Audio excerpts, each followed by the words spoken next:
Hello दोस्तों, good morning, सुप्रभात। आप सभी को स्मार्ट क्लासेज में हार्दिक स्वागत है दोस्तों। तो कैसे हैं आप सभी लोग? शायद आप सभी लोग अच्छे होंगे। तो आइए आज हम लोग स्टार्ट करने जा रहे हैं जो 10th क्लास का ट्यूशन भाग 2 का जो चौथा चैप्टर है संस्कृत का, उसको आज हम लोग देखेंगे। इसके सब्जेक्टिव को देखेंगे, इससे कितने सारे सब्जेक्टिव आ सकते हैं। इन सारी सब्जेक्टिव को हम लोग देखने का क्या करेंगे, तो काम करेंगे।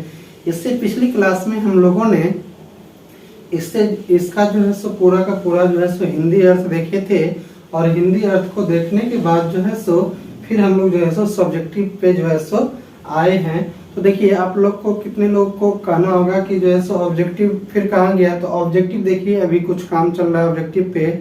आप लोग को सारा चैप्टर का ऑब्जेक्टिव एक साथ मिल जाएगा, उसके लिए आप लोग निश्चिंत रहिए। तो आप लोग क्या कीजिए, तो अभी जो है सो हम जो है सो सब्जेक्टिव देखने का काम कीजिए, ठीक है। और सब्जेक्टिव यानी कि इस चैप्टर से जो है सो किस तरीके से आ सकता है, इन सारी चीजों पे हम लोग क्या करेंगे, तो फोकस करेंगे, ठीक है। तो आइए हम लोग देखते हैं 1 नंबर सब्जेक्टिव से जो है सो क्या कहता है सब्जेक्टिव क्वेश्चन। देखिए, कहता है कि जो है सो संस्कृत साहित्य लेखिका पाठ में किसकी विशेषता का वर्णन है। क्या कहता है कि संस्कृत साहित्य लेखिका पाठ में जो है सो किसकी विशेषता का जो है सो वर्णन किया गया, ठीक है। तो इसको हम लोग देखेंगे। देखिए, इसमें कहता है कि जो है सो संस्कृत साहित्य लेखिका पाठ में स्त्री की विशेषता का वर्णन किया गया है। स्त्रियां हर एक काल में पुरुष के तरह अपनी ख्याति को प्राप्त की है। आज सभी भाषाओं और साहित्य रचनाओं में स्त्रियां का अहम योगदान है। सही बात है कि जो है सो यानी कि संस्कृत साहित्य पाठ में जो है सो किसकी विशेषता का वर्णन किया गया है, तो स्त्रियों की जो है सो क्या किया गया है, स्त्रियों का विशेषता का वर्णन जो है सो किया गया है, ठीक है। और स्त्रियां जो है सो हरेक यानी कि काल में क्या रहा है, पुरुष के तरह जो है सो अपनी ख्याति को जो है सो प्राप्त किए। किसके तरह? पुरुष के तरह जो है सो अपनी ख्याति को प्राप्त किया। सही बात है कि प्राचीन काल में भी जो हमारी जो भारतीय जो स्त्रियां थी, वो यानी कि पुरुष के साथ साथ यानी कि कदम व कदम मिला करके चलती थी। और वर्तमान समय में भी जो है सो वो पुरुष से हम तो ये नहीं कह सकते हैं कि पूर्ण रूप से कि बहुत आगे है, लेकिन हाँ, कदम में कदम मिला करके जरूर चल रही है। इसलिए यहाँ पे कहा गया है कि जो है सो स्त्री की विशेषता का वर्णन है। स्त्री हर एक काल में, कि किस काल में? हर एक काल में जो है सो पुरुष के तरह अपनी ख्याति को क्या की है, तो प्राप्त की है, ठीक है। कहता है कि आज सभी भाषाओं और साहित्य की रचना में, किसमें? आज सभी भाषाओं और साहित्य की रचनाओं में, किसमें? साहित्य की रचनाओं में जो है सो स्त्रियों का क्या रहा है, तो अहम योगदान रहा है। क्या रहा है? अहम योगदान रहा है। सही बात है कि आज आप देखिएगा कि हिंदी से लेकर के संस्कृत से लेकर अन्य यानी कि क्षेत्रों में क्या रही है, तो स्त्रियों का जो है सो अहम यानी कि योगदान देखने को मिलता है। चाहे जो भी भाषा हो, जो भी क्षेत्र हो, जो भी यानी कि चीजें हो, वहां आपको व्याप्त रूप में जो है सो स्त्रियों का योगदान जो है सो प्राप्त होता है। क्या होता है? प्राप्त होता है, ठीक है। यह योगदान प्राप्त होता है, तो यही चीज यहाँ पे कह रहा है। देखिए, इससे आगे कहता है कि वैदिक युग में योगदान दिए स्त्रियों का वर्णन करे। क्या करे? वैदिक युग में जो है सो योगदान दिए स्त्रियों का जो है सो वर्णन कीजिए। यानी कि वैदिक युग में जो है सो कौन सी स्त्रियों का योगदान सबसे अत्यधिक रहा, ठीक है। इस पे कहता है कि बताने के लिए। देखिए, कहता है कि जो है सो वैदिक युग में केवल स्त्री ही नहीं बल्कि ऋषिकाएं भी जो है सो क्या कहता है कि वैदिक युग में केवल ऋषि ही नहीं बल्कि ऋषिकाएं भी मंत्रों की दृष्टा रही है। क्या रही है? मंत्रों की दृष्टा रही है। ऋग्वेद में कुल 24 और अथर्ववेद में 5 ऋषिकाएं निर्दिष्ट है। क्या है? जो है सो ऋग्वेद में कितनी जो है सो ऋषिकाएं जो है सो मौजूद है, तो 24, और अथर्ववेद में जो है सो 5 ऋषिकाएं जो है सो क्या है, तो निर्दिष्ट है, ठीक है। कहता है कि उसमें यमी, अपाला, उर्वशी, इंद्राणी, वाग्भीनी इत्यादि जो है सो क्या है, प्रमुख है। क्या है? प्रमुख है। देखिए, कितना अच्छा बात कहा है कि कि जो है सो वैदिक युग में केवल ऋषि ही नहीं, केवल ऋषि ही नहीं बल्कि ऋषिकाएं भी जो है सो मंत्रों की दृष्टा रही है। यानी कि सिर्फ और सिर्फ जो है सो कर्मकांड हो या कोई भी वेद हो, चाहे मतलब कोई भी चीज हो, तो वहां पे जो है सो केवल जो है सो क्या रही है, पुरुषों की योगदान नहीं रही है, स्त्रियां का भी योगदान रही है। इसलिए यहाँ कहता है कि जो है सो वैदिक युग में केवल जो है सो ऋषि ही नहीं बल्कि ऋषिकाएं भी मंत्रों की दृष्टा रही है। क्या रही है, ऋषिकाएं भी मंत्रों की दृष्टा रही है। ठीक है, ये कहता है कि जैसे ऋग्वेद में कुल 24 और अथर्ववेद में 5 ऋषिकाएं निर्दिष्ट है।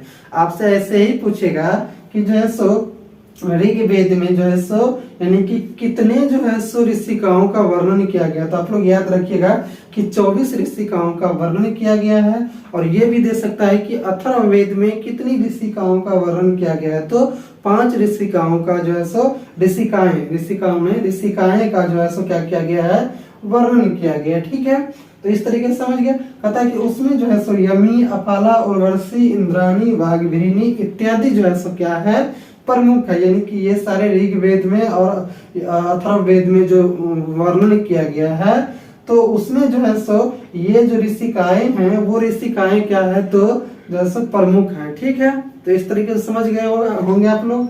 देखिए इससे आगे हम लोग देखते हैं, कहता है कि जो है सो लौकिक संस्कृत साहित्य में कितनी ऋषिकाएं जो है सो निर्दिष्ट है। क्या कहता है कि लौकिक संस्कृत साहित्य में कितनी ऋषिकाएं निर्दिष्ट है और सबसे प्रमुख कौन है। क्या कहता है कि सबसे प्रमुख कौन है। ठीक है, तो आइए हम लोग देखते हैं। देखिए सबसे प्रमुख कौन है, कहता है कि लौकिक संस्कृत साहित्य में 40 कवित्रियों का वर्णन प्राप्त होता है, जिसमें सबसे प्रथम कौन है, तो विजयांका है। कौन है, सबसे प्रथम विजयांका। देखिए कितना अच्छा बात कहा है कि लौकिक संस्कृत साहित्य में कितनी ऋषिकाएं निर्दिष्ट है। क्या कहता है कि लौकिक संस्कृत साहित्य में कितनी ऋषिकाएं निर्दिष्ट है और सबसे प्रथम कौन है। तो देखिए जैसे हमने आप लोग को बताया भी था कि जो है सो लौकिक संस्कृत साहित्य में 40 कवित्रियों का 150 श्लोक क्या होता है,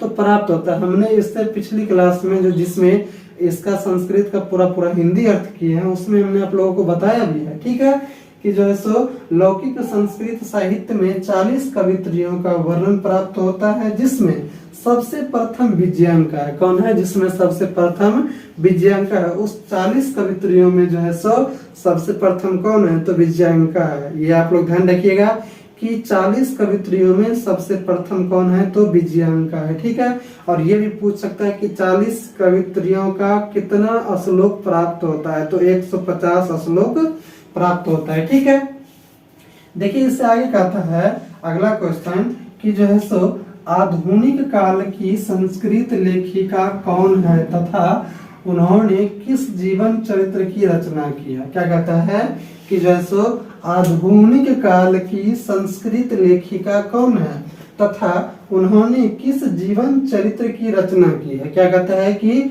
जैसे उन्होंने किस जीवन चरित्र की रचना की है। तो देखिए कहता है कि जैसे आधुनिक काल में संस्कृत लेखिकाओं में पंडिता छमाराव नाम की विदुषी बहुत ही प्रसिद्ध है।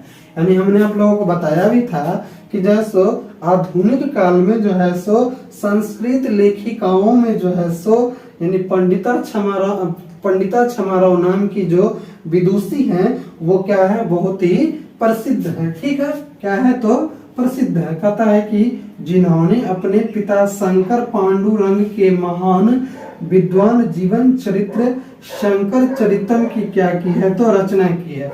जिन्होंने जो है सो क्या किया है, तो अपने जो है सो पिता शंकर पांडुरंग के महान विद्वान जीवन चरित्र शंकर चरितम की क्या की है, तो रचना की है। ऐसे आपको एग्जाम में देगा कि जो है सो शंकर चरितम की रचना किसने की है, तो आप लोग ध्यान रखिएगा कि जो है सो पंडिता छमारों ने क्या की है, तो रचना की है। ठीक है, किसके याद में किए हैं, तो अपने जो है सो पिता शंकर पांडुरंग के जीवन के याद में किए हैं। किसके जीवन चरित्र के जो है सो याद में किए हैं। ठीक है, या ऐसे भी पूछ सकते हैं कि जो है सो शंकर पांडुरंग के महान विद्वान जीवन चरित्र की रचना किसने की है, तो जो है सो किसने की है, तो ये जो है सो विदुषी क्या कौन, तो पंडिता छमारों ने की है। ठीक है, तो इस तरीके से अनेक जो है सो यहाँ से क्वेश्चन आपको बना सकता है, इसको आप लोग जो है सो ध्यान में रखिएगा।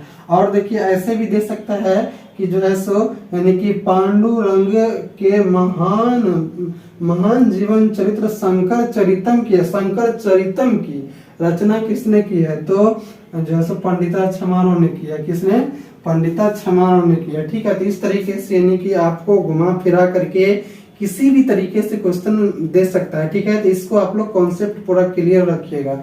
देखिए इससे आगे हम लोग देखते हैं, इससे अगला कहता है कि दक्षिण भारत के संस्कृत लेखिकाओं का वर्णन करें। क्या करे, तो दक्षिण भारत के संस्कृत लेखिकाओं का क्या करे, तो वर्णन करे। ठीक है, देखिए कहता है कि दक्षिण भारत के संस्कृत लेखिकाओं के रूप में कई विदुषी स्त्रियां प्रसिद्ध है, जिसमें शीला भट्टारिका, देवकुमारिका, रामभद्रम्बा इत्यादि क्या है, तो प्रमुख है। देखिए आपको ऐसे ही दे देगा कि रामभद्रम्बा जो है सो किस काल की जो है सो यानी कि लेखिका है, तो आप लोग याद रखिएगा, सॉरी किस भारत की लेखिका है, तो दक्षिण भारत के क्या है, तो संस्कृत लेखिका है। कौन, तो रामभद्रम्बा, या इसी में से दे देगा कि भट्टारिका जो है सो किस जो है सो भारत की क्या है, तो जो है सो लेखिका है। तो यानी कि इस नाम में से कोई भी दे देगा नाम और आपको पूछ देगा कि किस भारत की लेखिका है, तो आप लोग याद रखिएगा कि दक्षिण भारत की क्या है, तो संस्कृत लेखिका है। कौन, तो शीला भट्टारिका, देवकुमारिका, रामभद्रम्बा इत्यादि ये क्या है, तो प्रमुख है दक्षिण भारत की लेखिकाओं में। ठीक है, या ऐसे भी दे देगा कि दक्षिण भारत की संस्कृत लेखिकाओं में कौन प्रसिद्ध है, और चार नाम में से कोई नाम आपको दे देगा और आराम से वहां से क्वेश्चन बना सकता है, पूछ सकता है। ठीक है, तो इस तरीके से आप लोग उल्टा सीधा किसी तरीके से पूछे तो इसको आप लोग कॉन्सेप्ट क्लियर रखिएगा, तब जाकर के वहां फंसिएगा भी। ठीक है, तो इस तरीके से समझ गए इसको कि दक्षिण भारत के संस्कृत लेखिकाओं का वर्णन जो है सो करे, तो क्या है कि दक्षिण भारत के संस्कृत लेखिकाओं के रूप में कई विदुषी स्त्रियां प्रसिद्ध है, जिसमें शीला भट्टारिका, देवकुमारिका, रामभद्रम्बा इत्यादि क्या है, तो प्रमुख है। ठीक है, देखिए इससे आगे हम लोग देखते हैं, इससे अगला कहता है 6 नंबर क्वेश्चन कि इस पाठ से हमें क्या शिक्षा मिलती है। क्या कहता है कि इस पाठ से हमें क्या शिक्षा मिलती है। ठीक है, देख कहता है कि जैसो इस पाठ से हमें यही सीख मिलती है या शिक्षा मिलती है कि नारियां प्राचीन काल से लेकर वर्तमान काल तक में अपनी परचम को लहराती हुई आई है और आगे भी इसकी भूमिका अहम रहेगी। देखिए कितना अच्छा बात कहा है कि जो है सो महिलाएं जो है सो किस काल से, तो कहता है कि इस पाठ में जो है सो हमें यही सीख मिलती है कि नारियां जो है सो किस काल से, प्राचीन काल से जो है सो प्राचीन काल से लेकर के वर्तमान काल में भी जो है सो अपनी परचम को, किसको, अपनी परचम को लहराती हुई आई है और आगे भी इसकी भूमिका अहम रहेगी। क्या रहेगी, अहम रहेगी। स्वाभाविक सी बात है कि जो है सो प्राचीन काल में भी क्या रही है, तो महिलाएं जो है सो महिलाओं का काफी योगदान रहा है हर एक क्षेत्र में, और वर्तमान समय में भी जो है सो महिलाएं का अहम भूमिका रही है। किसमें, तो जो है सो वर्तमान जो परिस्थितियां हैं, चाहे जो भी हो, लेखन कार्य हो या मतलब कोई भी क्षेत्र हो, हर एक क्षेत्र में जो है सो महिलाएं क्या रही है, तो हमेशा से जो है सो आगे रही है। ठीक है, इसलिए यहाँ पे कहता है कि जो है सो लहराती हुई आई है और आगे भी इसकी भूमिका अहम रहेगी, यानी कि आने वाले दिनों में भी जो है सो इसकी भूमिका क्या रहने वाली है, तो अहम रहने वाली है। ठीक है, इसलिए जो है सो आप देखिएगा कि सरकार के द्वारा कितनी सारी योजनाएं चलाई गई है, जिससे क्या हो कि महिलाएं की जो क्षमताएं हैं वो और उभर करके जैसे क्या हो सामने आए और वो अपनी जो है सो प्रतिभा को, अपनी जो है सो पहचान को, अपनी जो उनके पास जो क्षमताएं हैं उस क्षमताओं को क्या करे, तो विकसित कर पाए और अपनी जिंदगी में क्या कर पाए, तो बेहतर कर पाए। ठीक है, इसलिए सरकार अनेक सारी योजनाएं, नारी सशक्तिकरण और भी कई सारी जो हर एक अलग अलग स्टेट की सरकारें हैं वो अलग अलग जो है योजनाएं चला रही है। सेंट्रल में भी आप देख रहे हैं कि अनेक सारी योजनाएं चला रही है। तो इन सारी योजनाओं का यही जो है सो उद्देश्य है कि जो है सो वर्तमान समय में जो हमारी स्त्रियां हैं, जो हमारी माताएं बहनें हैं, वो क्या करे, अपनी क्षमताओं को विकसित कर करके जो है सो वो क्या करे, अपनी जिंदगी में बेहतर करे और बहुत आगे तक जाने का काम करे। ठीक है, तो शायद आप लोग को ये जो है सो पूरा जो है सो समझ में आ गया होगा। ठीक है, कि जो है सो इस चैप्टर से इतना जो है सो क्वेश्चन आ सकता है, इन सारी क्वेश्चनों को जो है सो हम लोग देखने का काम किया। ठीक है, और आप लोग को पूर्ण रूप से समझ में भी आया होगा। ठीक है, तो इसलिए जो है सो हम लोग क्या करेंगे कि इसको अभी जैसे हम लोग पढ़े हैं, तो आप लोग एक चीज याद रखिए कि कंटिन्यू जो है सो हम लोग क्या करें, तो रिवीजन करते रहे। 10 मिनट, 15 मिनट, 20 मिनट डेली समय देते रहे, ताकि क्या हो कि चीजें हमेशा जो है सो निरंतर देखने से आपके माइंड पे बना रहे और वो जो है सो क्या हो, हल्का होते जाए आगे चल करके। ये बर्डन नहीं बनना चाहिए। बर्डन कब नहीं बनेगा, जब आप निरंतर जो है सो चीजों को देखते रहिएगा, तब जाकर के बर्डन नहीं बनेगा। ठीक है, नहीं तो आगे चल करके क्या होता है कि सिलेबस जो है सो बढ़ता जाता है और बढ़ते बढ़ते लास्ट में क्या हो जाता है कि बहुत ज्यादा हो जाने की वजह से जो है सो हम लोग को जो है सो भारी लगने लगता है। तो भारी नहीं बनाना है। ठीक है, डेली देखते रहना है, ताकि क्या रहे, तो पूरा कॉन्सेप्ट क्लियर रहे और आप लोग को जैसे जैसे आगे बढ़िएगा वैसे वैसे पढ़ने में भी दिक्कत न हो। ठीक है, तो इतना ही तक आज हम लोग देखते हैं, फिर इससे अगली क्लास में आगे की चीजों को देखेंगे। ठीक है, तो शायद जो लोग जो पहले देख रहे होंगे वो चैनल को सब्सक्राइब कर दीजिएगा, बेल आइकन को दबा दीजिएगा और क्या कहते हैं कमेंट बॉक्स में जरूर लिखिएगा कि यह क्लास आप लोगों को कैसी लगी, और आप अपने दोस्तों में भी शेयर जरूर कर दीजिएगा, ताकि आपके दोस्तों को भी इससे क्या हो, लाभ मिल जाए। ठीक है, तो इस तरीके से जो है सो आप लोग कमेंट बॉक्स में आप लोग जरूर लिखिएगा कि यह क्लास आप लोगों को कैसी लगी। तो मिलते हैं हम लोग इससे अगली क्लास में, तब तक के लिए जय हिंद, जय भारत।